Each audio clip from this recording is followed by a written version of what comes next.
여러분 이런 이야기 들어보셨는지요? 어느 옛날 아버지와 아들이 말을 타고 숲속길을 가고 있었습니다. 아버지는 아들을, 아들은 아버지를 찾으러 가는 길이었습니다. 몇십 마일을 간 다음에 드디어 부자가 반갑게 만났습니다. 너무 반가워 부둥켜 안고 기뻐하고 있을 때 아들이 아버지께 이렇게 말합니다. 아버지, 참 우리 하나님 은혜에 감사하지요. 아들의 뜻밖의 말에 궁금해진 아버지가 그렇게 말한 이유가 무엇인지 물었습니다. 그러자 아들이 대답합니다. 제가 지금 아버지를 찾으러 오는 도중에 나무 뿌리에 걸려 말이 3번이나 쓰러졌어요. 말 위에 타고 있던 제가 아래로 나둥그러졌는데 저는 한 군데도 다친 데가 없어요. 얼마나 하나님의 은혜에 감사한지요. 그러자 아들의 말을 들은 아버지가 이렇게 대답합니다. 그래, 참 감사한 일이구나. 그런데 나도 감사할 게 있단다.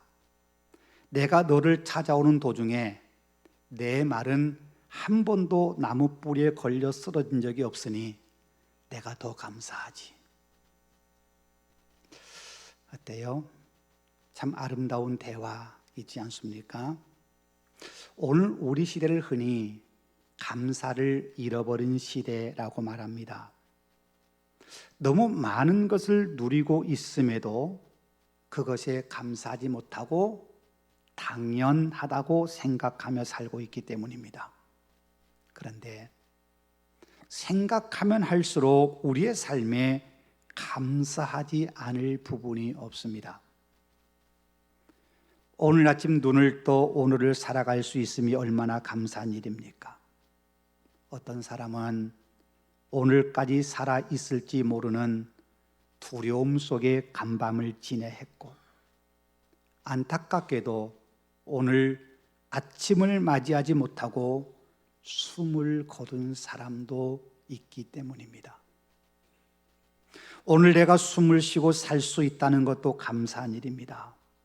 지금도 자신의 힘으로 호흡하지 못하고 산소 호흡기에 의존해서 언제 숨이 멈출 줄 몰라 불안해하며 생존을 이어가는 사람들이 중환자실에 참 많이 있습니다. 내 발로 예배당을 찾아와 예배 드린다는 것이 결코 평범한 일이 아니라 감사할 일입니다. 주님의 은혜를 알지 못해 이 귀한 자리가 있다는 사실을 알지 못하는 사람만이 아니라 주님 전을 사모하지만 몸이 좋지 않아 입원해 있는 사람들, 거동이 불편해 오고 싶어도 오지 못하는 사람들이 우리 주변에 얼마나 많습니까? 오늘 또 내 입을 열어 하나님을 찬송할 수 있다는 것도 너무너무 감사한 일입니다. 마음껏 찬송하고 싶지만 입을 열어 찬송할 수 없는 사람도 있습니다. 우리 눈으로 성경을 읽고 우리 눈으로 이 아름다운 예배당을 바라볼 수 있다는 것도 감사하고, 내 귀로 찬송 소리를 듣고 말씀을 들을 수 있다는 것도 얼마나 감사한 일인지 모릅니다. 그렇게 하고 싶어도 하지 못하는 사람들이 여전히 많이 있기 때문입니다. 우리가 자주 하는 말처럼 건강할 때는 건강이 얼마나 소중한지 잘 모릅니다. 그런데 건강을 잃어보면, 건강을 잃어본 사람은 부자가 되는 것도, 출세하는 것도, 아이들이 공부 잘하는 것도 중요하지 않습니다. 그저 건강하게 살고 있다는 것만으로도 감사합니다. 우리가 잘 아는 애플의 창업주 스티브 잡스가 엄청난 재산을 모았지만 결국 56세에 암으로 세상을 떠나고 말았습니다. 암이 발견된 후 그는 암을 치료하자고 하는 의사의 말을 무시하고 대체 의학을 고집하다가 나중에 마음을 고쳐먹고 늦게서야 치료를 받습니다. 그가요, 수술대에 오르면서 이렇게 말했다고 합니다. 그동안 반드시 읽어야 할 책이 있음에도 불구하고 내가 읽지 않은 책이 한 권 있는데 그것은 건강한 삶이라는 제목의 책이다 라고 말입니다. 평소 건강에 신경 쓰지 않다가 건강을 잃어본 후에야 왜 내가 건강에 그렇게 무관심했나 라고 후회했다는 이야기입니다. 그래요, 건강할 때는 건강의 소중함 잘 모릅니다. 그러나 건강을 잃어보면 그 많은 재산도 그 많은 명예도 아무 의미 없음을 알게 됩니다. 어디 건강만 그렇습니까? 목마르지 않을 때는 한 모금의 물이 얼마나 소중한지 모릅니다. 그러나 갈증으로 인해 죽을 것 같은 경험을 해본 사람은 세상 그 어떤 부귀 영화보다도 지금 당장 내 목마름을 해결해 줄 한 모금의 물이 더 소중합니다. 그걸 생각하면 언제든지 물을 마시고 싶을 때 마실 수 있다는 것, 우리가 그저 평범하게 지금 살아가고 있는 그 삶이 얼마나 감사한 일인지 모릅니다. 우리가 배고픔을 경험하지 않았을 때는 작은 떡 한 조각이나 떫은 과일 하나가 얼마나 소중한지 잊고 삽니다. 그러나 혹이죠. 더 이상 걸음을 걸을 수 없어 곧 쓰러져 죽을 것만 같을 때 그 작은 음식 하나, 그것이 얼마나 소중한지 그때서야 합니다. 그걸 경험해 본 사람은 오늘 내가 아무 걱정 없이 무언가를 먹을 수 있다는 사실 하나만으로도 감사하지 않을 수 없습니다. 우리가 자주 부르는 찬양처럼 지금 내가 지금까지 지내온 것 모두가 다 주님의 은혜입니다. 내가 누려왔던 모든 것들이, 내가 지내왔던 모든 시간이, 내가 걸어왔던 모든 순간이 당연한 것 아니라 은혜였소 라는 찬양처럼 고백하지 않을 수 없습니다. 아침 해가 뜨고 저녁 노을 지는 것을 볼 수 있다는 것, 봄의 꽃향기를 맡고 가을의 열매를 먹을 수 있다는 것, 사시사철 변해가는 계절을 느낄 수 있다는 것, 이것이 당연한 것이 아니라 하나님의 은혜입니다. 매일 되풀이되는 일상에 같지만 그 일상의 모든 순간이 하나님의 은혜요, 하나님의 선물입니다. 감사할 거리입니다. 오늘 본문이 이렇게 말씀합니다. 사람마다 먹고 마시는 것과 수고함으로 낙을 누리는 그것이 하나님의 선물인 줄도 또한 알았도다. 보세요. 먹고 마시는 것, 누구나 하는 일상 아닙니까? 가장 평범한 일상입니다. 진수성찬을 차려놓고 식탁에 안 먹는 그런 모습이 아닐지라도, 최고급 포도주나 와인을 마시는 것은 아닐지라도 우리의 가정에서 평범한 밥상을 차려놓고 밥을 먹고 마실 수 있다는 것, 이게 하나님의 선물이라고 오늘 본문은 우리에게 가르쳐 줍니다. 선물이라는 말은 은혜라는 말입니다. 하나님께서 우리를 긍휼히 여기셔서 누리게 해주시는 하나님의 은혜, 선물입니다. 우리가 먹고 마시는 것이 얼마나 큰 하나님의 선물이고 은혜인지 우리 잊고 살 때 많지 않습니까? 누구나 그렇게 살고 있다고 생각하기 때문에 그렇습니다.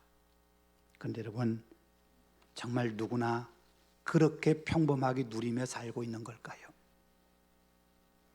풍요의 시대를 살고 있는 오늘 우리 사회에도 먹고 마시는 거 마음대로 하지 못하는 사람들 참 많습니다. 병으로 인해 음식을 조절해야 하는 사람도 그렇거니와 여전히 삶이 넉넉하지 못해 끼니를 때우지 못한 이들도 우리 주변에 있습니다. 아프리카나 저 멀리 어느 가난한 나라 이야기가 아닙니다. 세계 경제 대국 가운데 하나라고 말하는 우리나라 안에서도 무엇을 먹을까를 고민하는 것이 아니라 오늘 한 끼를 때울 수 있을까를 걱정해야 하는 사람들이 우리 주변에 있습니다. 먹고 마신다는 것은 가족들과 친밀한 식탁을 나눈다는 의미도 있습니다. 저녁이 되면 하루 일과 마치고 가족들이 식탁에 둘러앉아 오손도손 이야기를 나누며 하루의 일상을 나누는 것, 그것이 하나님께서 우리에게 주시는 최고의 선물이고 은혜라는 겁니다. 그래서 시인은 이렇게 노래합니다. 내가 내 손이 수고한 대로 먹을 것이라. 내가 복되고 형통하리로다. 내 집 안방에 있는 내 아내는 결실한 포도나무 같으며 내 식탁에 둘러앉은 자식들은 어린 감람나무 같으리로다. 여러분 보세요. 우리가 하루 종일 땀 흘려 일한 후에 그날의 소득을 얻어서 집에 돌아와 가족들과 함께 둘러앉아 먹고 마실 수 있는 것, 시인은 그게 복되고 형통하다고 말합니다. 뭔가 특별한 일이 있어야 하는 것 아닙니다. 남들이 경험하지 못했던 어떤 기쁜 일이 있어야 복된 것 아닙니다. 어려운 문제가 해결되고 병이 치료돼야 건강하고 형통하다고 이야기하는 거 아닙니다. 그냥 누구나 살아가는 것처럼 평범한 일상을 살아가다가 누구나 그런 것처럼 가족들과 함께 식탁에 둘러앉아 먹고 마실 수 있다는 것, 그게 복이고 그게 형통하게 사는 겁니다. 사실요, 그것보다 더 큰 뭔가를 바란다면, 더 큰 뭔가가 있어야 우리가 복되다고 생각하고 내 삶이 형통하다고 생각하는 것은 우리 인간의 욕심에서 나오는 마음일 뿐입니다. 특별한 일 하나 일어나지 않는 그저 평범한 일상, 어제와 조금도 다름없이 오늘을 살아가는 지루한 듯한 일상일지라도 그게 하나님의 은혜고 그게 형통하게 사는 삶입니다. 다시 오늘 본문으로 돌아와 보십시다. 사람마다 먹고 마시는 것과 수고함으로 낙을 누리는 그것이 하나님의 선물인 줄 내가 알았다. 수고함으로 낙을 누린다는 건 무엇을 의미하는 걸까요? 여기 수고한다고 하는 건 땀 흘려 힘들게 일하는 걸 말합니다.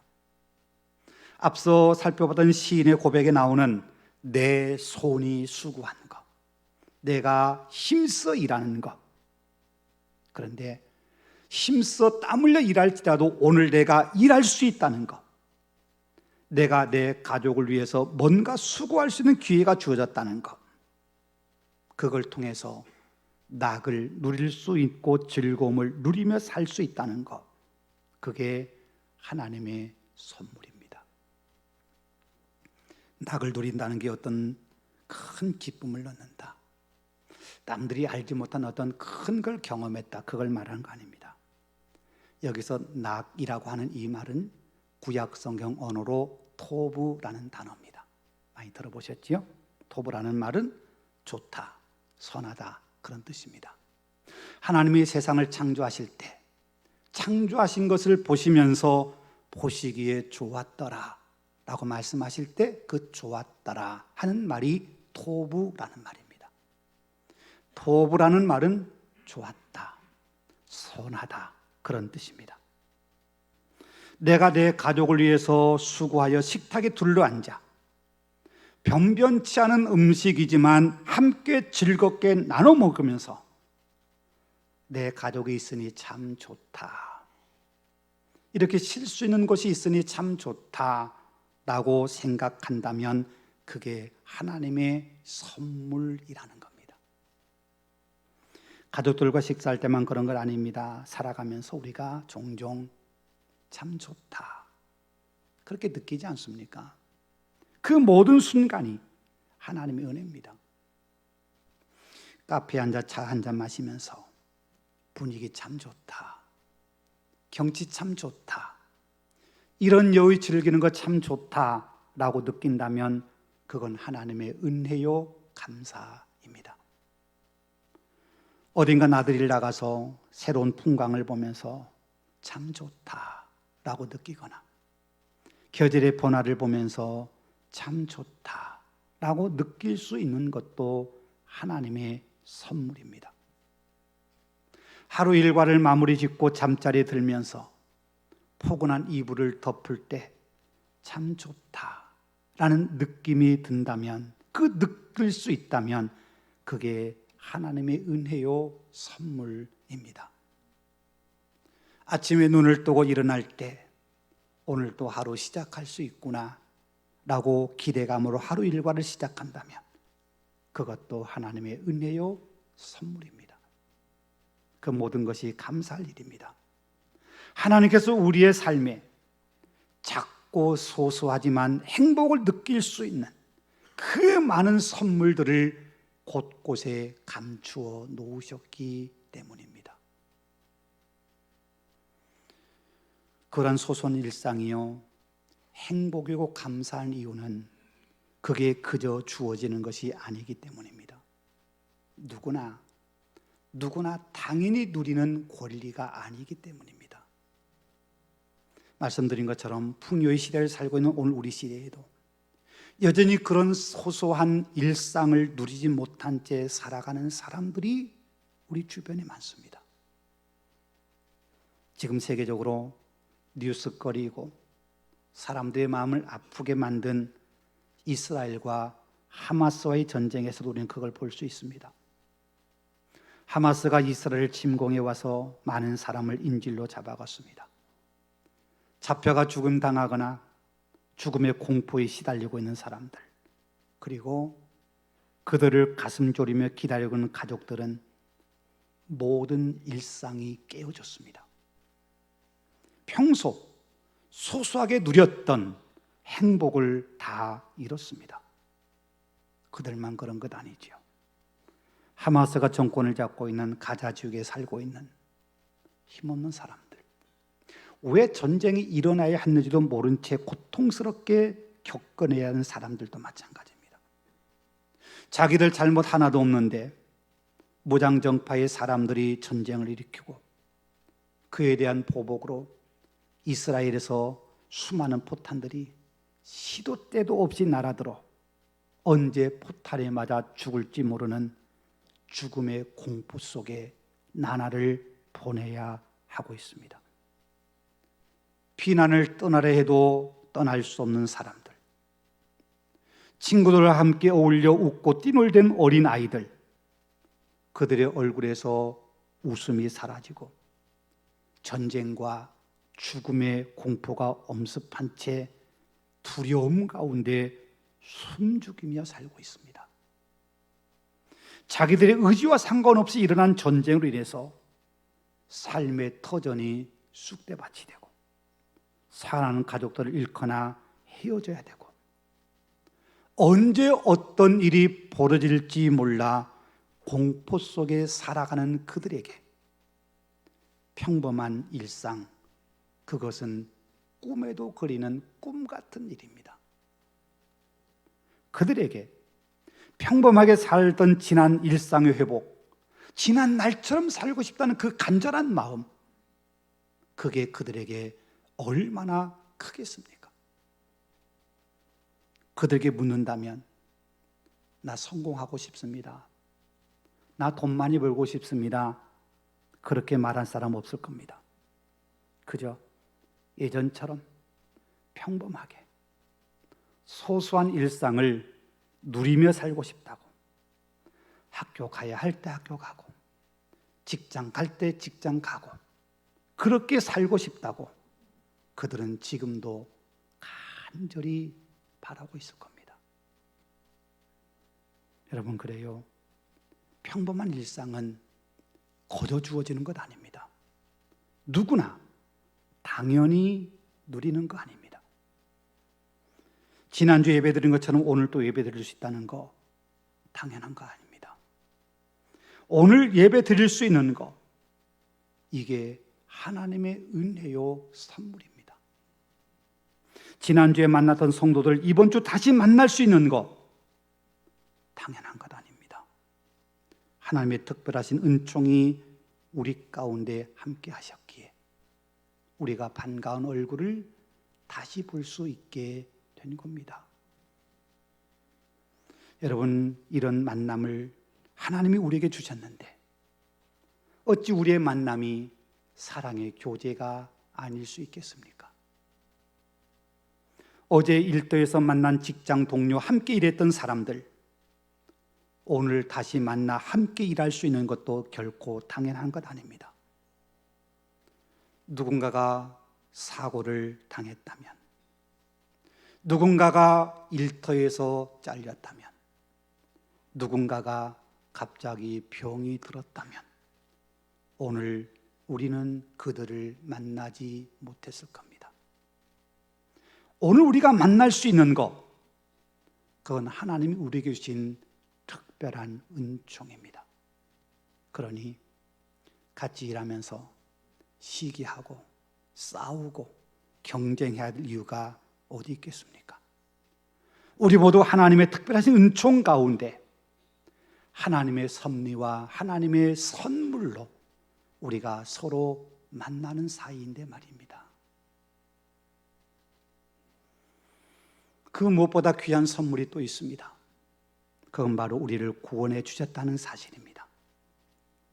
하나님께서는 오늘도 우리를 사랑하신다는 이 사실, 우리가 예수 그리스도의 십자가 은혜로 구원받았던 사실, 그리고 주님께서 죽음에서 부활하셔서 영원한 나라에 들어가신 것처럼 우리도 부활의 소망을 갖고 때로 힘들고 어려운 순간이 있다 할지라도 소망을 품고 오늘을 버티며 살아갈 수 있다는 사실, 이건 우리 믿음의 사람들이 누릴 수 있는 특권이고 크나큰 축복입니다. 20세기 최고의 신학자라고 불리는 칼 바르트는요, 교회 교리학을 비롯한 여러 권의 책을 써서 현대신학을 집대성한 신학자라고 평가를 받습니다.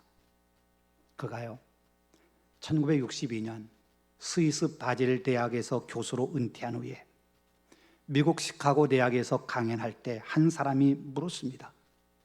바르트 박사님, 지금까지 연구를 통해서 당신이 배운 가장 심오한 진리는 무엇입니까? 한마디로 말해달라는 거예요. 그러자 최고 신학자 바르트는 조용히 자리에서 일어나 주저함없이 이렇게 대답했습니다. Jesus love me, this I know. 주님 나를 사랑하신다는 거, 나 그거 압니다. 여러분, 이 구절은요, 우리가 찬송가 563장 그 가사의 첫 줄입니다. 예수 사랑하심을 성경에서 배웠네. 어린 아이까지 누구나 알고 있는 이 찬송시의 첫 구절, 주님이 나를 사랑하신다는 거 나 압니다. 모든 신학의 근거요, 모든 신학의 결론은 바로 그거라는 겁니다. 나를 사랑하신 주님, 그리고 그 사랑을 내가 알았다는 것, 이것만큼 귀하고 소중한 건 없다는 겁니다. 여러분, 그래요, 나를 사랑해서 우리 주님이 십자가에 죽으셨고 지금도 그 주님이 나를 사랑하고 계신다는 사실을 우리가 안다면, 그리고 그 사실이 변함없이 지금도 계속되는 하나님의 사랑이라는 걸 안다면, 그 사랑에서 우리가 지금도 살아가고 있다는 사실을 안다면, 우리가 오늘 살아가는 평범한 삶이 결코 평범한 삶이 아님을 알게 됩니다. 우리의 삶이 아주 평범해 보인다 할지라도, 남들보다 뛰어난 것 하나 없을지라도, 아니 남들만큼조차 평범하게 살지 못한다 하더라도, 예수님께서 우리를 사랑하신 이 사실에는 결코 변함이 없고, 그 사랑 안에 우리가 살고 있다는 사실 또한 변함이 없습니다. 다른 것 다 있는다 하더라도, 오직 그거 하나 기억하고 살아도 우리는 감사하지 않을 수 없습니다. 여러분, 사도 바울 보십시오. 예수님 만나고 난 이후에 그의 삶은 세상적으로 볼 때 승승장구하지 않았고 오히려 곤두박질 치는 삶이었습니다. 사실 예수님 만나기 전에 사도 바울은 성공을 위해 최고의 엘리트 코스를 밟았던 젊은이였습니다. 그런데 예수님 만난 이후 모든 것을 배설물로 여겼던 사도 바울은 고난과 박해와 시련 속에 그의 삶을 이어가야 했습니다. 그가 건강하게 산 것도 아닙니다. 남들에게 칭찬받거나 그 이름에 명예를 얻었던 것도 아닙니다. 오히려 죽을 곱이 수없이 넘겼고 사람들에게 배척받고 미움받는 삶을 살아야 했습니다. 그런데 우리가 아는 것처럼 그는 어느 누구보다도 감사하며 살았습니다. 범사에 감사하라 라고 우리에게 권면할 정도로 그는 모든 일상에 감사한다고 고백하고 있는 겁니다. 그에게 어떤 특별한 일이 일어났던 게 아닙니다. 아픈 병 치료받은 거 아닙니다. 사람들에게 인기 얻고 인정받은 것 아닙니다. 그저 그리스도 안에 살고 있다는 것, 하나님의 사랑받는 사람이 되었다고 하는 것, 그거 하나 때문에 그는 모든 것이 감사라고 고백하고 있는 겁니다. 그가 큰 성공 이룬 거 아니지요. 그는 로마에서 참수형을 당해 생을 마감했습니다. 그러나 그는 영원한 생명을 가진 사람이었기에 감사할 수 있었습니다. 그가 풍족하고 넉넉한 삶을 산 것 아닙니다. 때로 궁핍하고 때론 비천한 자리에 서야 했습니다. 그러나 하늘의 영광을 바라보기에 감사할 수 있었습니다. 그게 바로 신앙인이 누릴 수 있는 특권이고 감격이고 은혜요 감사입니다. 여러분, 우리에게 뭔가 특별한 걸 있거나 뭔가 특별한 일이 벌어져야 감사할 수 있는 것 아닙니다. 오늘을 평범하게 살아갈 수 있다는 것, 그것만으로도 우리는 감사해야 합니다. 오늘 늘 만났던 사람을 다시 만날 수 있다는 것, 그것도 감사할 일입니다. 오늘 가족들과 함께 특별한 외식은 아닐지라도 함께 식사할 수 있고 함께 만날 수 있다는 것, 그것만도 우리에게는 감사할 일입니다. 평범한 오늘의 일상이 하나님의 선물이기 때문입니다. 여러분, 이것이요, 지혜자가 자신의 삶 전부를 통해서 배운 인생의 지혜이고 믿음의 고백입니다.